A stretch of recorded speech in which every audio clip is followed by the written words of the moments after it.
I love that song. I'm not gonna lie. Maybe I listen to it a little often. Maybe Suno playlist. Eat Bologna by Land. Anyways, I digress. We have a topic. The housing. Wait, before I do the topic. Well, I'll do the topic and then we'll do the whole thing. All right, the housing crisis is everywhere you look.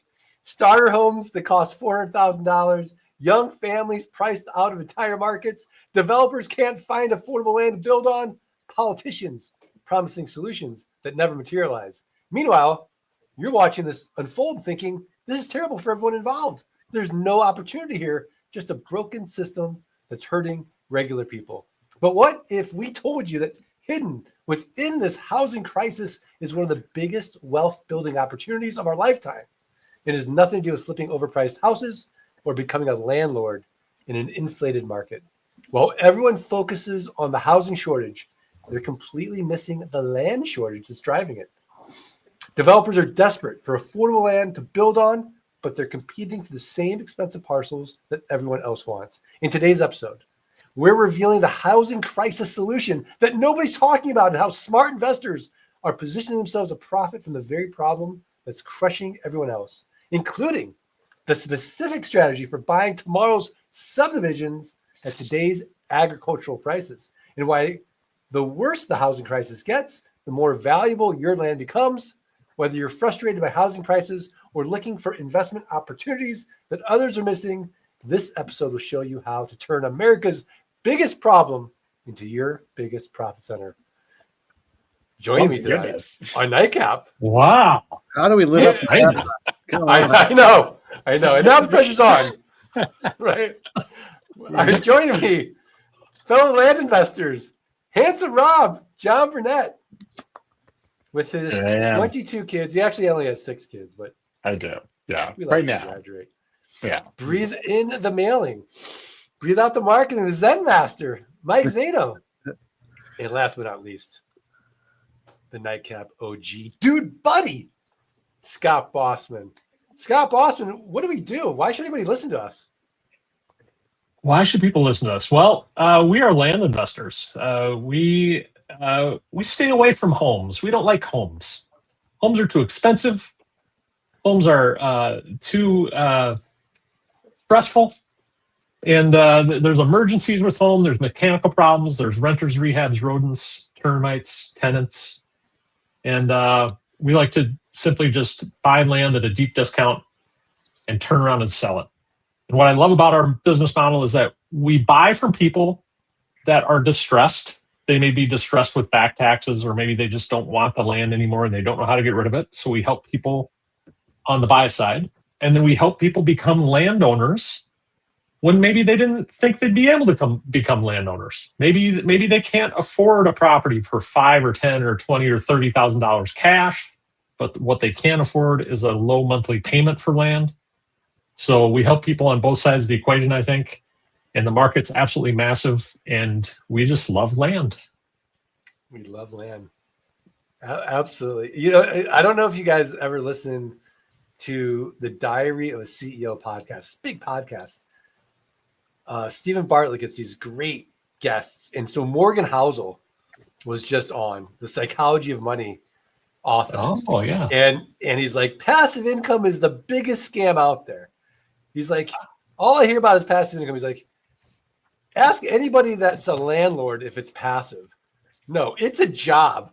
He's like, you got to deal with repairs and you got to deal with the tenants, and they're calling you at 2 a.m. He's like, what's passive about that? But what we do is actually pretty passive, right? In the sense that, you know, once you set up the machine, which is not passive, but once it's set up, it's a one-time set it and forget it sale, and you don't have the rehabs, the renovations, the renters, and the rodents. So Zen Master, what are your thoughts? I just took some notes. I'm very excited by what you just said. I know Scott's all like looking at me weird, but Diary of a CEO, I love podcasts. I can't wait. It's a great podcast. You know, a lot of people just don't talk about land. I think they just don't think about it in the way that we do. I can't tell you how many times I've been on a call with someone who's getting into our model.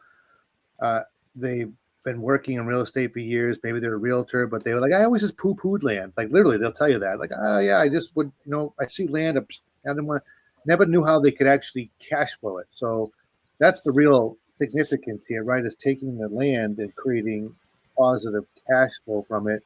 That doesn't include a tenant, right? There's no, if they were to start paying us, we don't have to evict them, right? We don't have to remove them from the property because they don't live on the property. So it's really, it's really unique. I mean, I guess I was spoiled. In a sense where I didn't come from another real estate background, right? I've learned about real estate starting with land, expanded my horizon from there, but land is the foundation that opens all the doors to my other real estate endeavors. And so I guess I was spoiled. I just figured, more people knew about this, but then I realized over time that there are very few people that know about this.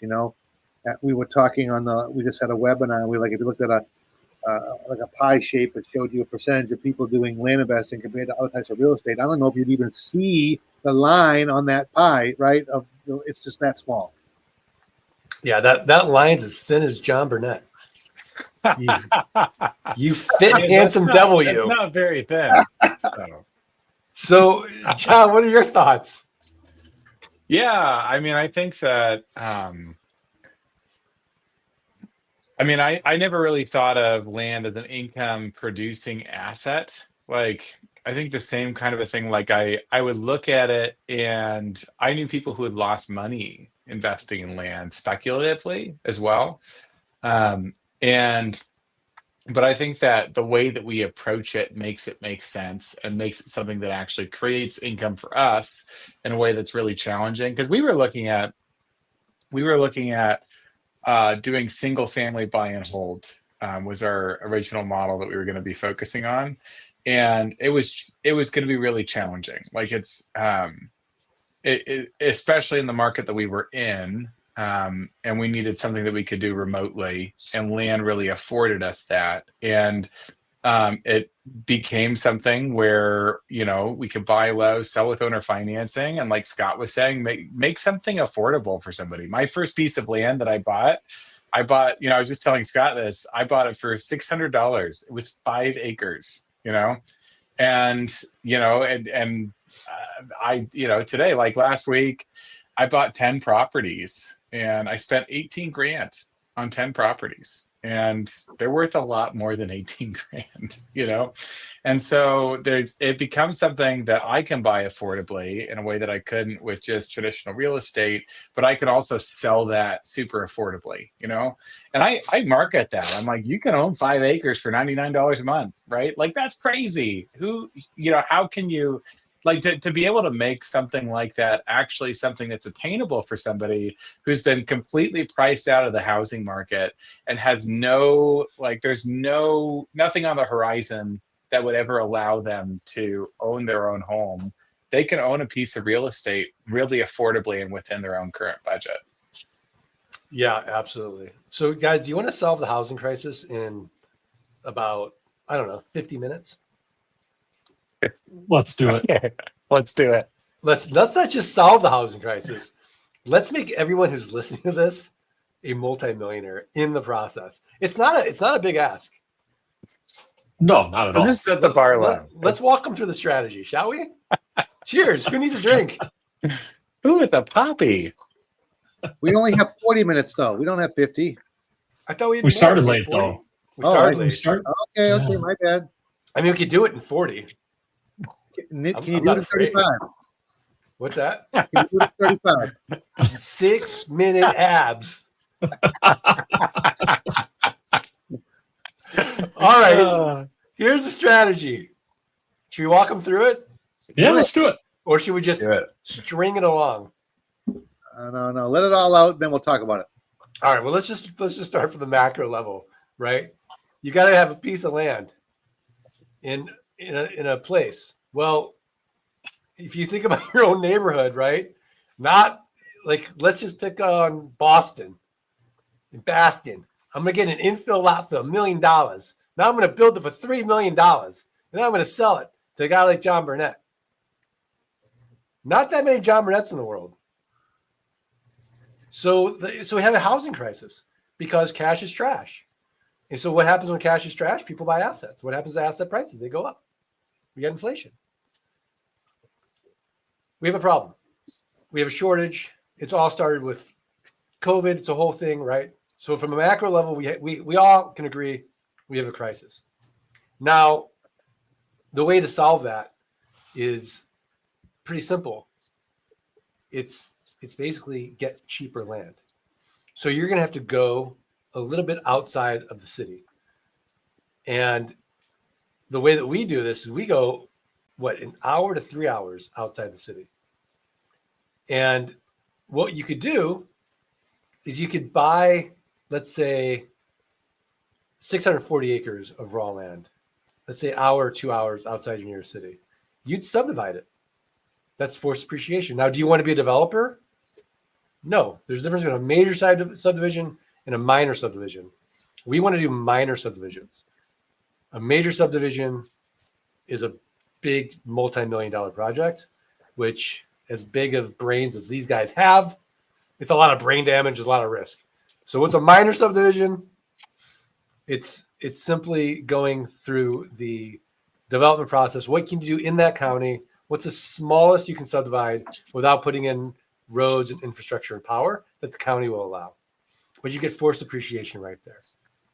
Is everybody following me on this? Following. This is like a little minor subdivision masterclass. Now, what do? We start advertising those properties, maybe with a realtor. Maybe we do it on our own for sale by owner. But we're going to do a lot in home package. But where are we going to get the home? We don't be home builders. That's expensive. So let's play a little game. What kind of home could we build outside the city that would be desirable, but affordable? John? A very tiny home. It's a very tiny home. You can do a tiny home. Absolutely. There's all types of different types of homes that are, let's call them alternative homes, a tiny home, Airstream home. What are those modular homes? Geodesic domes. Geodesic domes. I don't care what it is. A Tesla home looks awesome.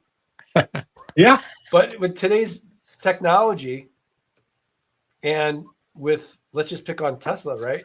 You can get the satellite internet, which is really good.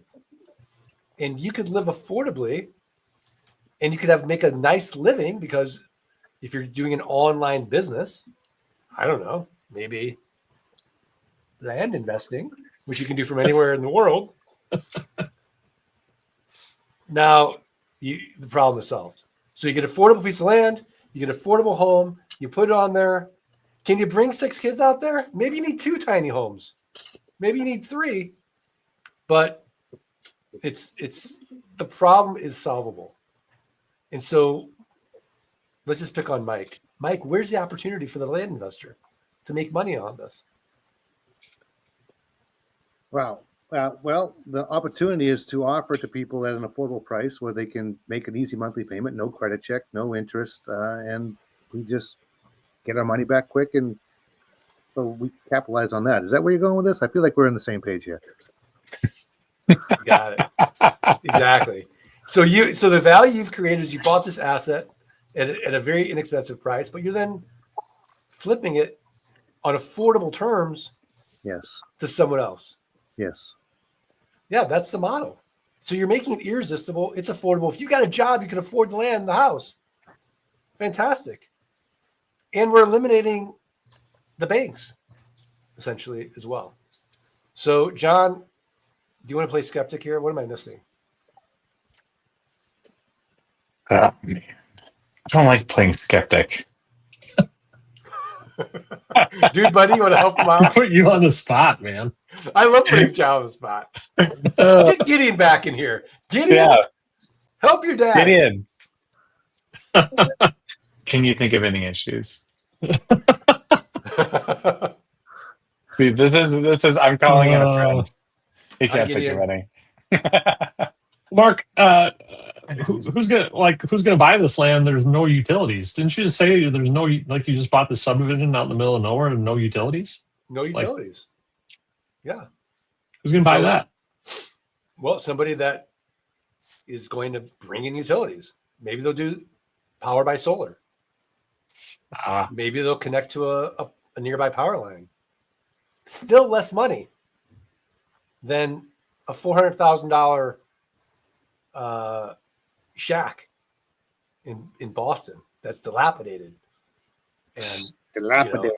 it's dilapidated. That's the word of the day. If you're in John's neck of the woods, it's $1 million shack. In Scott's area, they call it deer camps. Yeah, exactly. Deer camp. Deer camp, exactly. In Unalaska. That's what. Yeah, we can all afford probably I got Unalaska. my flannel on tonight. Is it That's on why. Alaska or Unalaska? It's on Alaska. On Alaska. Yeah. Yeah. It's okay. Yeah. It's all good. Okay, so that's the first skeptic is like, wait, I don't want to go somewhere where I have to bring in utilities. What about water? Right? Water by well. Maybe I got to haul in water. So yeah, is it going to be as convenient? No, it won't be. Is there a market for it? Absolutely there is. Absolutely. Yeah, I think that's one of the things that people first hear about a model. They try to poke a hole in it, like who's going to buy it, but they don't realize, we talk about it in terms of avatars, right? People that like, what are they going to use it for? There are people that literally just want to invest in, land rather than in the stock market. They want to build a portfolio. We all of us have people that buy from us repeatedly over and over again just to build up a portfolio of land. But then you have the recreational users, those who might build on it. I didn't really know that rock collecting was a big thing, but I learned that through land investing, or sky gazing, or a base of operations for hunting, or maybe using your four-wheeler or things of that nature. Go on and on. There's actually a pretty huge market out there that for people that want to own these properties. Right. And so those are the same people that maybe don't like people and don't want to be in the city. Yeah. And are set up to live alternatively. And I often tell people, Mark, some of the properties I own, would I want to go live on them? No.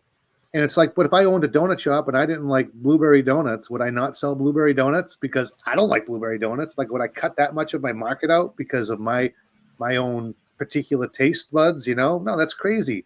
Yeah, some of these properties don't fit my cup of tea, but for a lot of people, it's a slice of heaven, like literal. They're so excited by it. So I'm going to offer it to them. That's such a Chat GPT line. I bet you play with Chat GPT all day today. How'd you know? Every time I do a Chat GPT ad, it's a slice of heaven. No, although I spent probably about an hour today doing philosophical discussions about the nature of reality with Chat GPT, we didn't say slice of heaven, ironically, but I did. You are so accurate. I had a fairly long. I did conversational Qigong with Chat GPT. Wow. Okay. I don't want to, take our housing crisis solution you haven't considered and move into the nature of reality, but I am curious. Well, it all started with Neil. How do you say his name? Neil Tyson DeGrasso? Neil deGrasse Tyson. Neil Tyson DeGrasse. Neil Mike Tyson, that guy. He's a physicist, isn't he? Yeah, so the show called The Cosmos, he literally describes the cosmic place in the universe, and he goes from here to to the Milky Way, out to here, and he keeps going on. If you're late night watching that with a bottle of wine, all of a sudden he gets to the final point, and then we all live in this bubble, and this bubble is amongst other bubbles. You just like go, so it's you can be careful. That could lead to hours of Chat GPT the next day talking about the nature of reality. No, absolutely. I think that if you don't want to go down the Neil deGrasse Tyson rabbit hole of nature reality, I think the best metaphor that we've seen explained is the Matrix. Yes. Right? And those Matrix movies where look, can I prove it's a simulation? No, but this consciousness is a mystery, and everything's made of a consciousness. And when you look for the self, you can't find it. Yeah. And essentially, you go into that white room and there's just nothing. And that could just be reality. But then you get bored and you're like, okay, well, no, let's go have fun and do some things. And this of course, is the image I have now in my mind, Mark, is you dressed in that block trench coat, discovering the Matrix, and you're flying backwards, dodging, but it's land parcels coming at you, and dollar signs, and Mark's like we could do this whole thing. Like I think it'd be pretty cool. I think it'd be great. I mean, with Sora 2 now, we could actually do this pretty quickly. I think we should. Yeah, I think we need to generate that image. I can't wait to see that. It's like Mark Podolsky playing. What's the main character's name? Is he Neo. Yeah, Neo. Mark is Neo, but now it's like it's all about like investing in dollars, and houses are flying by, and Mark's seeing it, and he's like, "Whoa!" Bending backwards, climbing up the walls. Like you're gonna do that. You've got this Neo look to you. I can see it. You know, you're pretty fit, looking like Neo. I appreciate it. Scott's like flattery. Yeah, get you everywhere. Yeah. See? Yeah. Get you everywhere. All right, dude, buddy. Let's not go down the nature of reality rabbit hole anymore. Let's go back to the housing crisis. Let's make our listeners some money. So I think, I think we are in a housing crisis. I think I think homes are very expensive. Nobody wants to sell. Nobody wants to buy. I think it makes our land more valuable, especially in areas that are close to major metropolitan areas, right? Like I can think of a couple subdivisions that I work in now. They're 45 minutes away from a major metropolitan area. Like I'm trying to buy as many of those things as I can right now. I'd like to buy them too. Can I have some? No, they're mine. A couple wholesale deals, Scott. Come on. But we're still at a point where we as land investors can buy these at a deep discount. But I think we're right on the cusp of especially in these areas that are pretty close to a major metropolitan area, to seeing land values rise in the future. But we can also make the land. What I love about our model is I can take that property because I bought it at such a good price, and I can sell it to someone who maybe has a vision for the future, right? Maybe they can't build a house now, but maybe they're thinking about the future and they're thinking, hey, 5 years from now, my goal is to build a house, right? Well, let me get this acre of land under contract an hour outside the city, 45 minutes outside the city, and just make low monthly payments on it. John was talking tonight how, you can own 5 acres of land in some areas for $100 a month, right? $150 a month. We have these 1 acre parcels that I'm thinking of near the city, right? That I'm thinking of, I can sell for $100 a month. So I think it behooves the smart, forward-thinking, future homesteader. Hey, let's buy some land now at a deep discount for $100 a month to prepare ourselves for our home later that we're building up to. But I think the value of our land is going to go up as a result of it. Yeah, John, what do you think? I agree. I concur. He concurs. Oh, I got my concur. You got your one. Oh, you're taking notes on John's concur there, Mike? Or I'm counting the concurs. There's one tonight. Oh, okay, gotcha. John. What do you think, Mark? What are your thoughts? I think that there's opportunity. There's always opportunity in every market. I think that in this market, are we going to go and change our model because there's a housing crisis? No, we're not. But I think if you're in traditional real estate, this is a way to open up your mind to it, for sure, and to look outside of the cities and the suburbs and look for more inexpensive land and be creative. Is really, I think, the opportunity. And there's so many different ways to do it, and there's so many inexpensive ways to do it. Which, when I think of inexpensive, I think I'm limiting my risk. Mm-hmm. So I could test on a small parcel, go out, put a Tesla home on it, and sell a lot home package and owner finance it, and see what's the worst case scenario on that. If I'm buying the lot, 25, 30 cents a dollar, I'm already making my money. And then I'm marking up that Tesla home because I'm financing it. So I'm getting that benefit. So I just need one person, and then I can gauge it and test it. So that's kind of the way I think about it. But would I forgo our typical model of buying raw land an hour to 3 hours from the nearest city, flipping it on easy terms? No, I'm not interested in anything physical. Much to the chagrin of my current girlfriend. Well, Mark, why buy an overpriced house right now when you can buy 10 land parcels at a deep discount? Right? I wouldn't. Right. I absolutely wouldn't, because now the house is a pain. It's an absolute pain. I don't want to deal with anything physical. Yeah. Now, that being said, if you're different, this is a strategy, and even going back to the very beginning, I think just a minor subdivision is a great strategy. You don't even need to develop it. Just do the forced appreciation, and it's much simpler than you think. Get a surveyor out there, have them present the plans to the county, get it approved. You got yourself some smaller parcels. Yeah.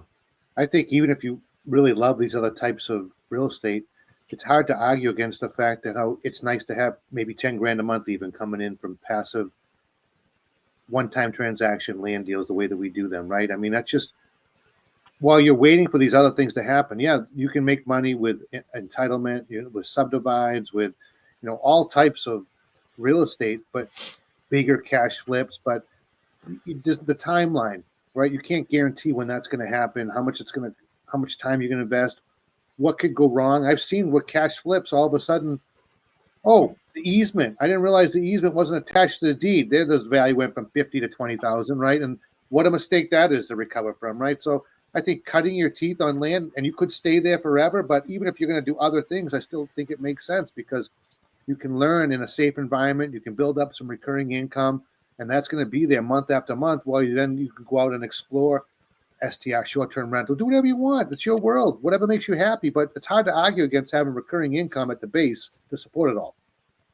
Yeah. John, do you ever get the sense that people just find it too boring and too simple? And they're like, you know what? I'm going to complicate my life. I'm going to buy an apartment, and I'm going to go out. I'm going to do a syndication. I'm going to raise a bunch of money. I'm going to get a bunch of doors. I'm going to get myself a big fat spreadsheet, and I'm going to look at cap rates and NOI, net operating income, and I'm going to do scenarios. This land thing's boring. But to Mike's point, like, yeah, we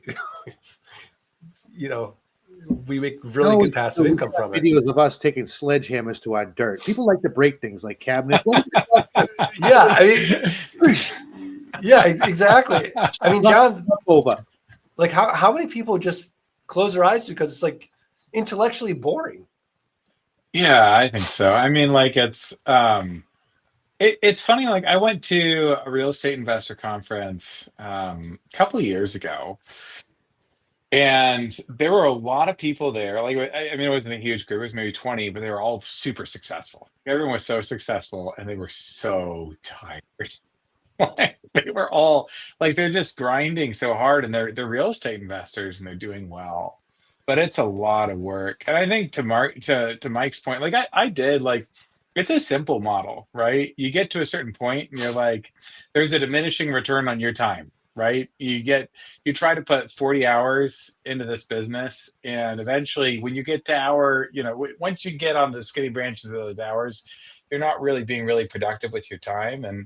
And so for me, like I run my business, I like to be busy. I do some bigger creative deals, kind of like you were talking about, Mark, like finding those areas where there's opportunity, right? But those deals, I'm not dependent. Like sometimes if I do something like that, it might take me 6, 8, 10 months for me to turn that one around. And like my salary is covered, my family is taken care of. It's not something that I'm dependent on. And I find that those deals, while I like them, they are few and far between, and there's a lot of me required in those. Those deals are the John show, right? It's a lot more nuanced, a lot more sophisticated in each of the individual areas that you deal with our. Yeah, no, I love it. I mean, Gideon's got to see Dad work. Yeah. I like, right? But to Mike's point, we can always make more money. We can't get more time. What's your time worth? And is the juice worth the squeeze time-wise? Scott, what are your thoughts? Well, I think about our model again, from what I've heard and read, the the big dollar land deals, even, right? The large acre tracts, the subdivision ready lot, the major subdivide lots, right? Those from what I've read have cooled off, right? We're not cooling off, man. Like, we're buying land like crazy. We're still selling land consistently because our buyer pool is really big, because there's a ton of people out there who can afford $100 to $300 a month, even with some uncertainty in the United States right now, in the market. And so our normal little land parcels, right, our 1 little acre of land out in the middle of nowhere, or within 1 to 3 hours of a major metropolitan area, people can still afford. And these large acre tracts right now, people don't want to spend money on them right now, right? They're cooling off just like the housing sector is. So I think our model is a lot safer right now. It's a lot smarter right now. I recommend everybody who's watching this try to buy as much land right now as you can at a deep discount. Absolutely. And yeah, even if you can't sell it right away for whatever reason, you still got this asset that's going up in value that you don't have to maintain, you don't have to protect, and it can't be destroyed. Right. It's kind of like what's the guy's name from the Avengers? The rings. Oh, Shang-Chi? Maybe. No, the bad guy. Oh, Sauron for the Lord of the Rings. No. From Marvel. Marvel. Yeah, what was his name? I'll think you of it. seen your moment. He's played by Ben. What's his name? Anyway. But anyways, he's like powerful, right? He's got all the power. Thanos.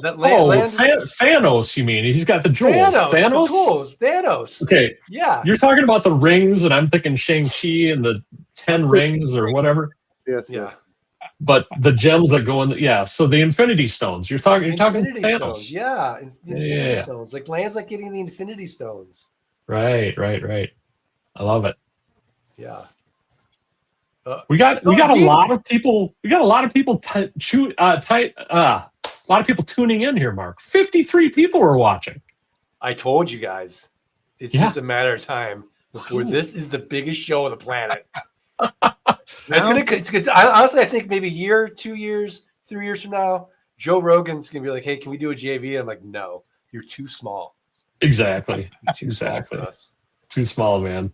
Yeah. Told me now, get stage fright, Scott. That many people? It's like, oh boy. Yeah, I know. It's a little nerve-wracking. Yeah. All right. So Dean says, I had my game plan call today. Excited to start week 2 of flight school. Listening to you guys on the way home from work. No more texting. I love it. That means he met with Tate, Mark. What's that? That means he met with Tate. He met with Tate, today. Yeah, like that's an incredible experience for anybody to have a call with Tate. He's like literally one of the most successful land investors I've ever known. Crazy. I mean, to have that time with him is invaluable. It's unbelievable. It's hard to like put a value on it. It's invaluable. For sure. All right, Lauren, same at Dean Hankless. I'm on week 2 and looking forward to figuring out exactly what to do. This magic list I just got. I love it. You're gonna mail, Lauren. You're gonna mail it. You can send out some offers. Magic. Lauren's gonna crush this. Amazing. We got another flight school student, Lamont Harvey's in week 5, looking at getting wholesale land. You got to buy land by week 5. That's right. The pressure's on Lamont. I love it. He likes our song so much, he's going to make it his wake-up alarm. It's really catchy. It is. It's really catchy, for sure. Yeah. Eat bologna, buy land. Should we answer some questions? Let's answer some questions because all right. Yeah. Okay, this is from Fred. Do y'all recommend looking for lots and land in growth cities or looking for land and lots on outlying areas of growth cities?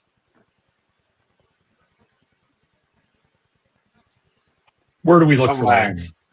John, where do we look for land?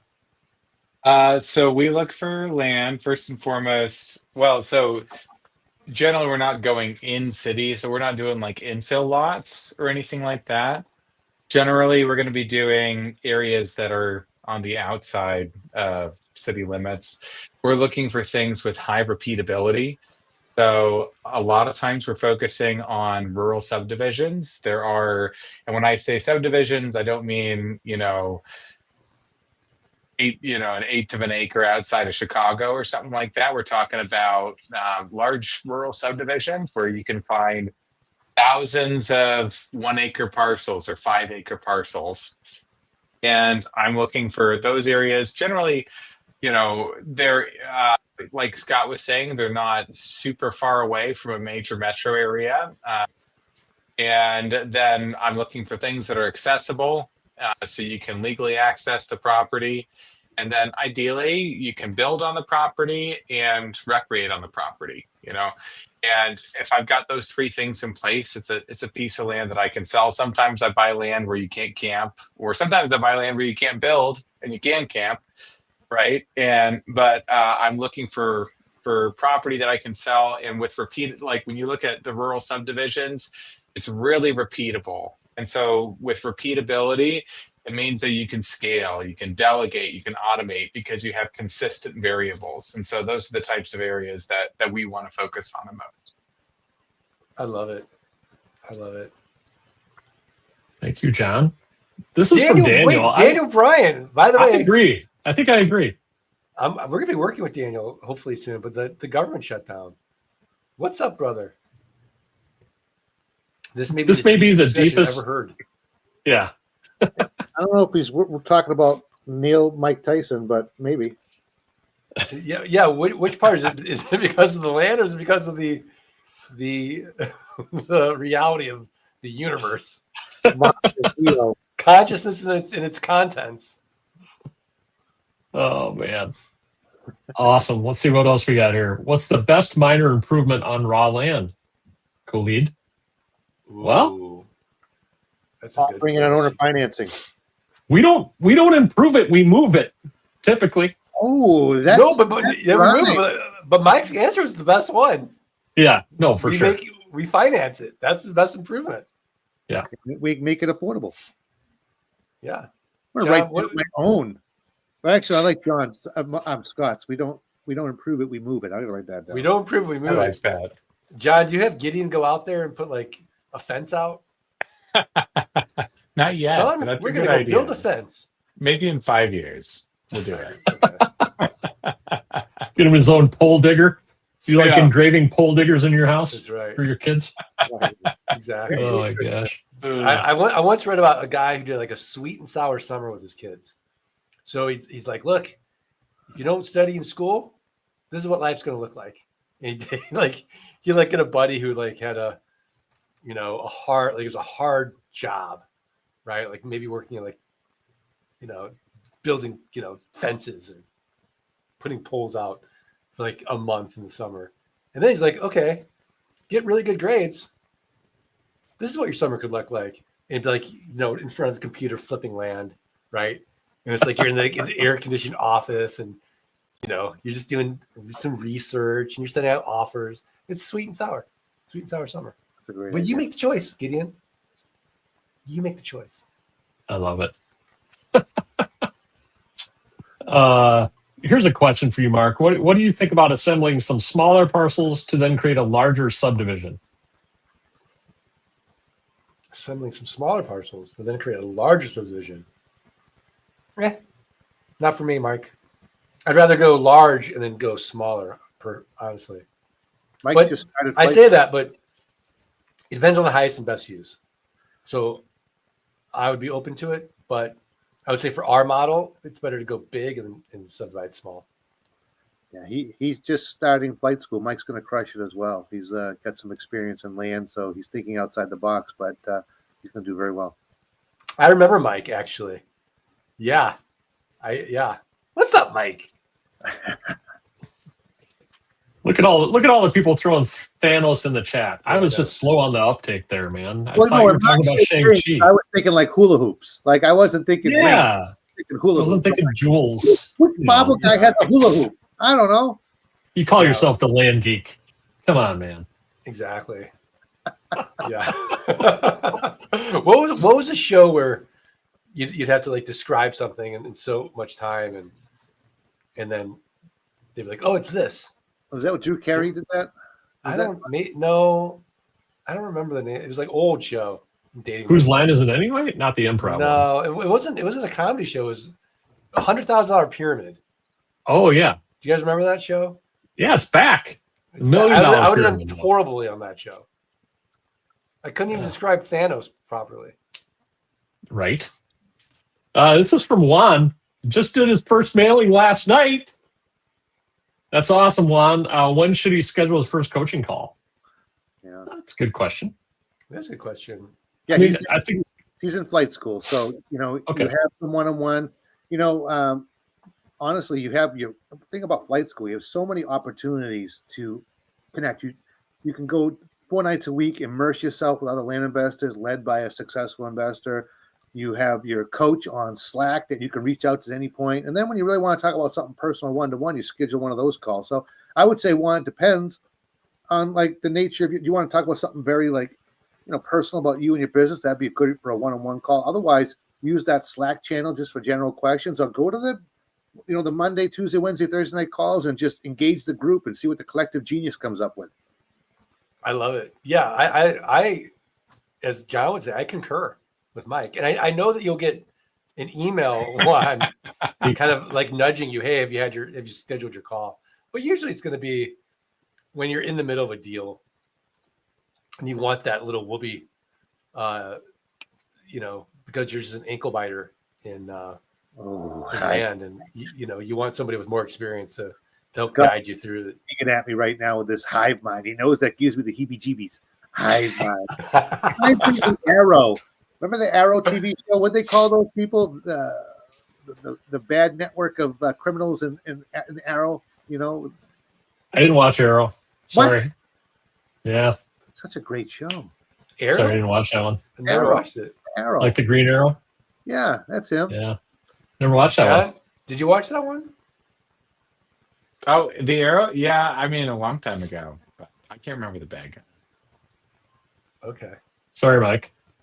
That's all right. I'm on an island by myself right here. I can handle it. You do have a very powerful search engine over there. You could probably just type in that question and get an answer lickety spit. Mark said I had too much AI today. I don't want to do any more. Oh, okay. All right. The AI limit. Wait. By the way, speaking of limits, because last week I gave Mike an incredible tip with Keith Cacao. Oh yeah. I just got a new toy. I'm very excited about. So I think I'm very open about my dopamine addiction, right? Mm-hmm. Where I'll be on my phone and I have to check Slack and I check email, and I can't like I'm always getting these. I want to get my hit, right? And it's a problem. And I've tried all these apps and they work, and then I forgo them. I have a new toy. What is it? It's the brick. The brick. Wait, Have you guys heard of this thing? I think I might have. Talk to us. So basically, if I want to check email or Slack on my phone, I have to literally physically take my phone to the brick to unlock it. So now my phone is bricked until tomorrow. Oh. Yeah. But Mark, I can't find the videos on how to make cacao. You said you sent it to me. I sent you in Slack. I don't see it. Maybe you didn't hit send. Because I want to have my cacao ritual tomorrow. Bro. I got this huge block of chocolate. I'm like, what do I do with this? I made all these videos for you. I did it this morning. Man. I made like 7 videos. Okay, why don't you two go live on YouTube next week and do this together? Since create your own little. Oh, I did jealousy. I love it. Yeah, that's fine.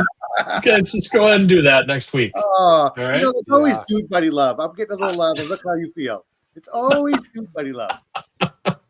Oh, right. Yeah, right. All right, Mike. I'll send it to you. You can order a thing of cacao.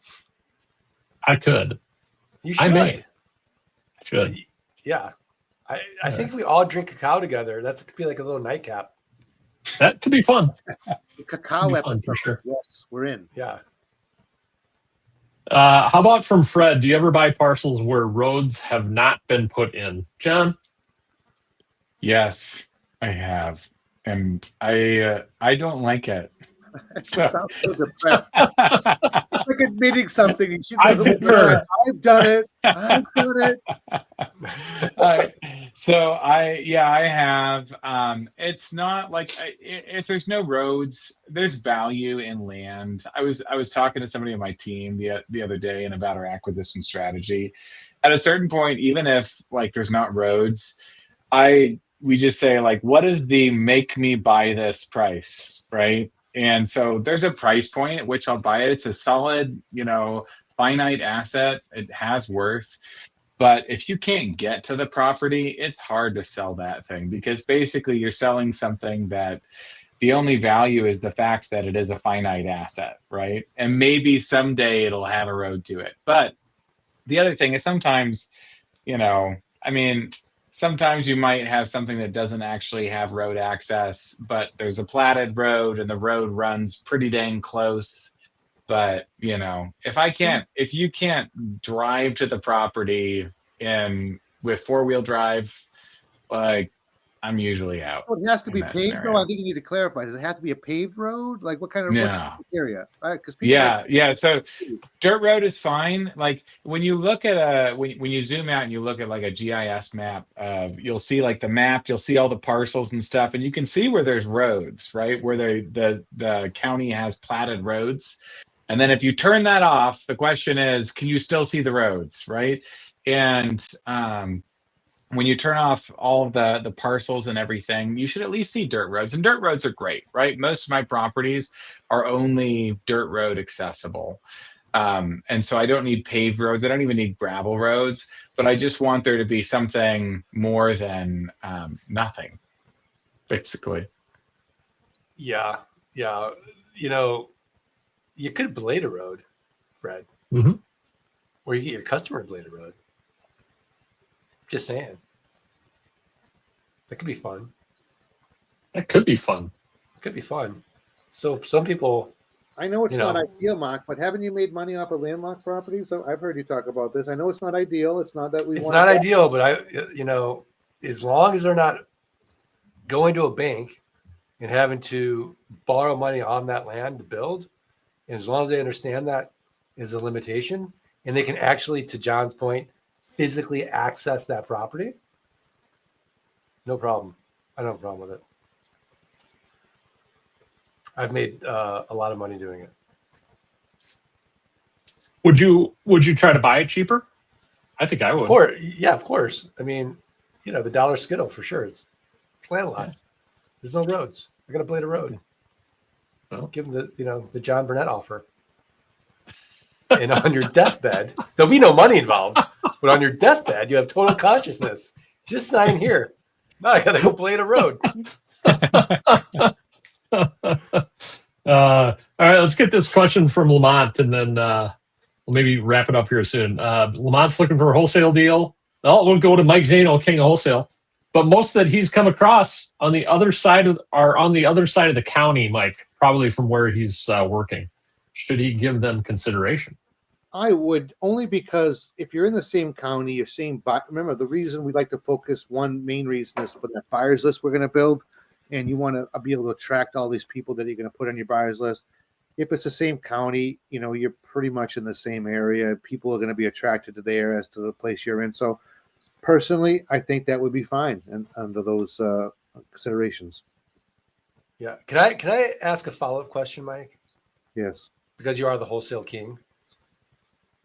What's the worst advice you see in the wholesale market right now?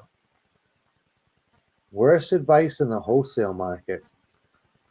Well, I don't know if it's advice. I just see that we talked about this in the webinar we just had. I see people offering deals up for wholesale that really are not wholesale. They're, there might be some margin there, but there's not a lot. And here's the thing. You as that wholesale person, you're not going to have a repeat buyer, right? You're going to sell this one property. They're not going to come back to you. But if you sell them something and they make money on it, that's your goal. I used to get all excited. People say, I just made so much money on this wholesale deal. They tell me, great. Want to buy 5 more? And that's good. So I think not so much advice, but the reality is some people, they're like, hey, they'll offer this at wholesale, but the margin isn't there. Again, to dial back to what we said on the webinar we just had, you should be able to, if I sell you a property, Mark, wholesale, you should be able to come close to doubling your money cash, or at least making 3 times your money on owner finance. If you can't do that, then there's probably something fundamentally wrong with the wholesale deal. Yeah, I think it's a good point. Like, why would anyone do it as a wholesaler? Like, because like you, to your point, like they're not coming back. One and Like done. now you're constantly having to hustle to find people that are buying wholesale from you instead of just picking up the phone and be like, hey, you made a bunch of money. I got 10 more like that. And you get a sale in a minute. Your effective hourly value on that as a wholesaler is incredible. What you used to say, Mark, pigs get fat, hogs get slaughtered, right? If you try to get too greedy, it's like you just ruined everything for yourself for future deals. Yeah, I'm glad I asked the follow-up question. Good on me. I did skip. Okay, I want to go back because Aaron said that I skipped her. I didn't mean to skip you, Aaron. There's a lot of spam in the chat tonight. This guy, yeah, a lot of spam going on. I don't know. We got a spammer. But here, this is from Aaron. Would you consider Land Portal a good database to use to find land to buy? Do you guys use Land Portal? I don't. Why not use LG Pass and LG Pass data? Powered by Zamplo. Yeah. Yeah, Zamplo, right? 20% discount. Yeah. That is a shameless plug, by the way.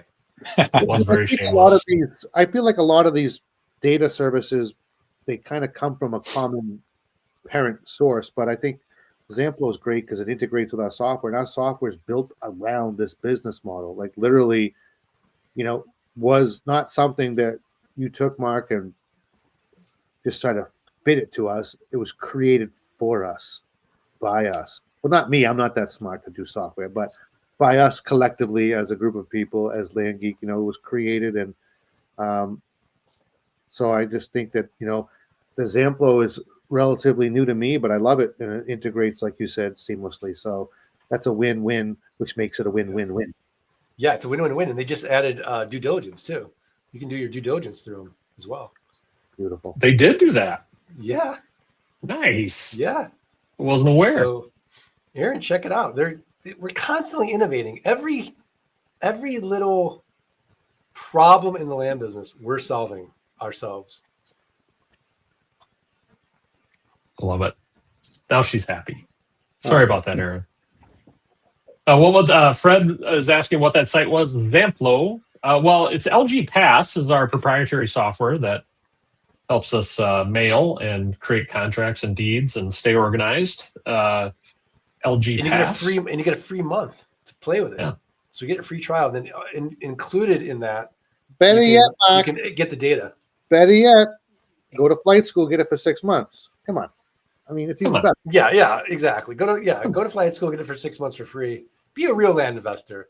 Eat bologna. Buy land. Go to flight school. It's simple. Rich Summit, yell out. I want to just yell out one time, eat bologna. I want to hear everybody yell back. We're doing that, by the way. Oh man, we're definitely doing that. It's a great idea. Well, guys, looking ahead at the schedule, I think we have an off week next week. Why? There's nothing on the schedule. Oh, really? Are we taking out next week off? I mean, we don't have to. You're right. There's an off week. Myself, what's that, Mike? I may not be able to make it next week. I have a friend flying in to the Boston area. Wait a second. I had a friend in last week, and I still came to Nightcap. John, are you in for next week? I'm down for next week. Mark, are you in?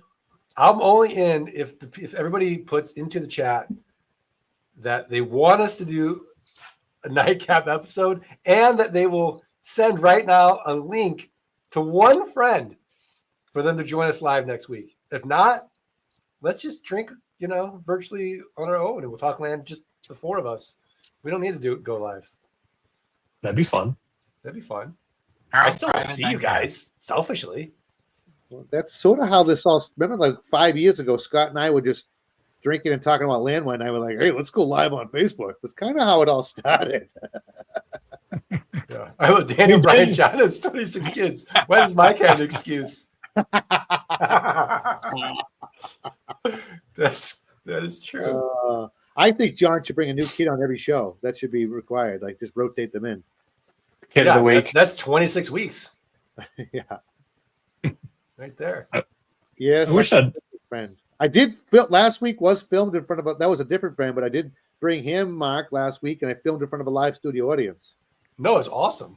I think it's a great idea. We should all have like a Watch either a child or a friend in, Look, my whole here as neighborhood's here. Not just kidding. yeah. Daniel McCallum, bring the friend on the show. Perfect. We want to meet your I wish I friends. had an eject button for this Edvard guy. I'll tell you that much. All right. Thank you guys for the call. This is fun. I guess it's to be determined if we're going to be here next week or not. But show up anyways. Let's show Come up. find out. All right, I'm here. Yeah. What do they want us to come back next week, or does everybody want to take a week off? Yeah, I don't know. No one has given us feedback.